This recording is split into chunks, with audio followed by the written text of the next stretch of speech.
I've been volunteered to put in to use Bianca's words. She volunteered me to represent the group. So I hope I'll do justice.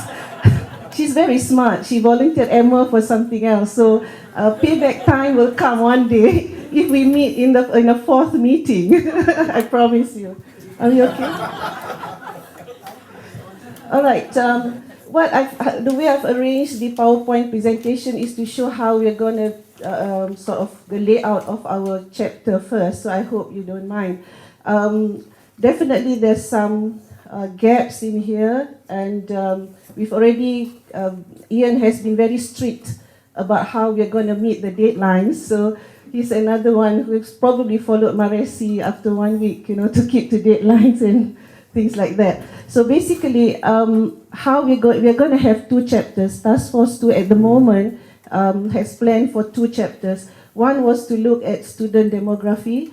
We'll have a general introduction, among other things. We will also have to include some kind of description or definition for the different terminologies that we've used, because we found that during the collection of data, most of us had different interpretations of what was required. So in order for the readers of the book to be able to understand where we're coming from, what we're doing, so we felt that, and I think during the course of the discussion, it was necessary to put some kind of description or definition for the terminology.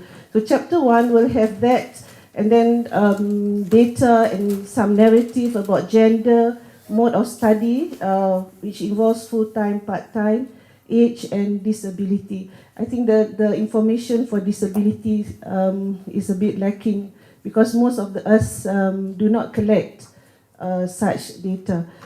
In the second chapter, again, a little general introduction, and we will put in the data and narrative comments for with regards to international students, and for this is the part that's sort of an additional aspect or perspective that came out from the discussions after Ian presented 2 days ago. So it's on social cultural diversity. Believe me, it looks so easy now, but we had to really think hard with all the bright brains in the group to come up with this social cultural diversity so that it doesn't sort of offend anyone or describes what we really want to do.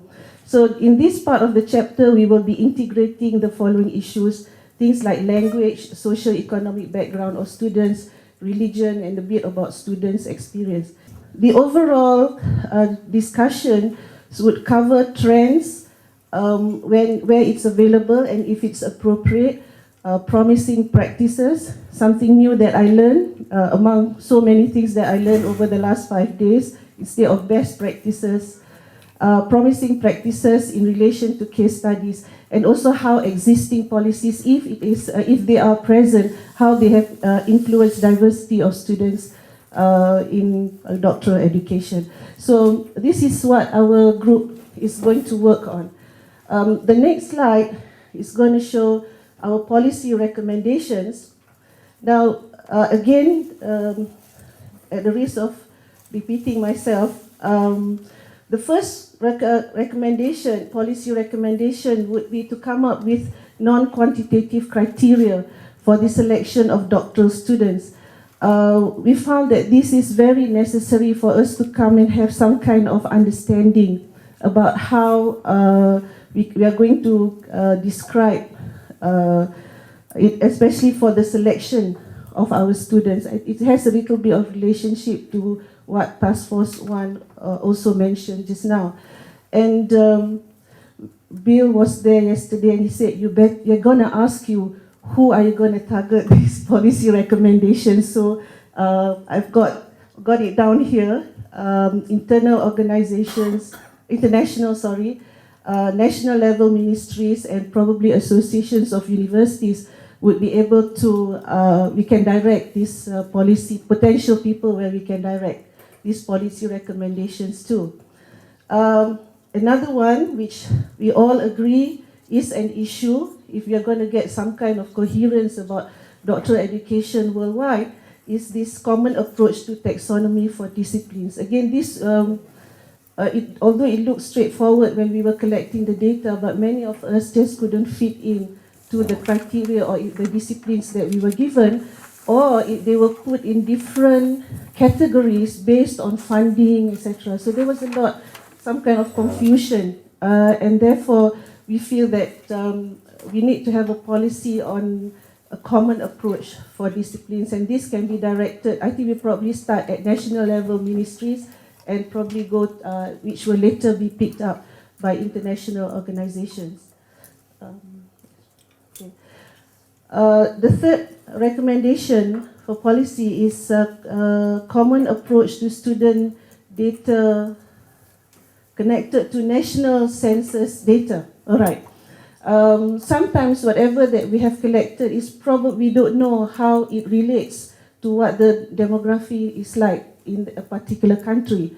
So in order to give us some sense about what's happening, so we feel that this kind of data should be compared with the national census, and to see if there is really an issue or maybe not an issue after all, because the numbers are small or something like that. Finally, the fourth recommendation is data on underrepresented groups. Again, this particular term, a few of us, I think most of us, couldn't find a better word for it. So now we're using this word, underrepresented groups, because it can mean many things. But for all intents and purposes for this particular discussion, we're using these underrepresented groups in consideration of what they mean in relation, again, to national census data. These are the four policy recommendations. I'll present what I have presented, and maybe I hope the group can help me if I have missed anything. Lastly, we go to the research questions. We have three areas that we feel could benefit from further research. And the first one is to study strategies and policies that will improve or affect the experience and representation of different student groups. Study the barriers to the collection of data on student diversity. Again, some countries, certain data is probably illegal to collect. They don't want to, it's not proper to collect such data. So we want to see what are the barriers, and so that we can relate to the theme of this study on diversity. And finally, to collate an inventory of data resources and their reliability. The issue of the reliability of data is another one, that was another contentious issue, not only for the discussion, but even within our groups. So we feel that we must have a certain reference point, and we need to find out what these reference points are, and hence this inventory of data sources in order to make sure that all of us have access to reliable information. That's all I have. I've taken the cue from George to say that to be effective, you've got to speak in simple language, so no jargon from me, because I'm basically a fish nutrition person. So I'm used to talking to fishy people, talking fishy business, so education jargon is beyond me. So I hope you forgive me anyway.